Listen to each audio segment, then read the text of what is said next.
कधी कधी गडबडीच्या आयुष्यात साधेपणाचं महत्त्वच विसरतो ना आपण. वरण भात हे असं अन्न आहे जे आपल्याला मुळाशी जोडतं.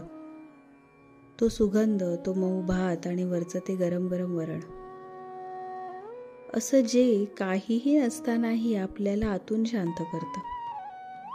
आपण कितीही वेगवेगळे चविष्ट पदार्थ खाल्ले तरी काही गोष्टींची जागा कोणीच घेऊ शकत नाही.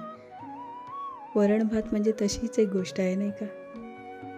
आईच्या हातचं वरण भात हवत असतं तेव्हाच पोट भरतं आणि तेव्हाच मनही. आई सांगायची, जेवणाची खरी ताकद ही त्याच्या साधेपणात असते. आज आपण तूर वापरतोय वरणासाठी, जी पिठूळपणे शिजणार आहे, जणू मायेचं ताट आपल्यासाठी मऊ आणि ताजं केल्यासारखं. डाळीत फक्त थोडीशी हळद आणि पाणी, काहीही विशेष नाही. पण जसं ते वरण हळूहळू शिजतं तसं त्यातला सुवास आणि लहानपणीच्या आठवणी जागवत जातो.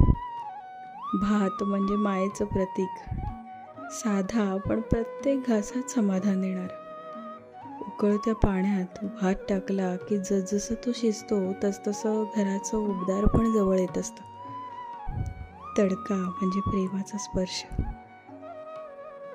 गरम तुपात मोहरी, जिरं, हिंग, थोडंसं लसूण आणि कढीपत्ता ही सुगंधाची सरमिसळ म्हणजे त्या साध्या वरणात जी ओतणं होय.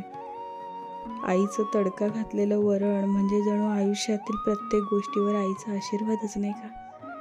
ती चव फक्त तोंडात जात नाही तर ती आपल्या आत्म्यापर्यंत पोचते. हे आहे तुमचं साधं पण समाधान देणारं वरण भात. काहीच गोंधळ नाही, काहीच अवघडपणा नाही.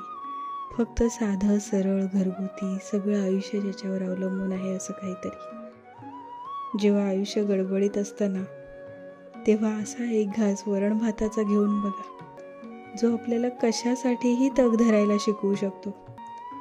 एक वेळा बनवून तर बघा, तो घास तुमच्याही आत्म्याला स्पर्श करेल.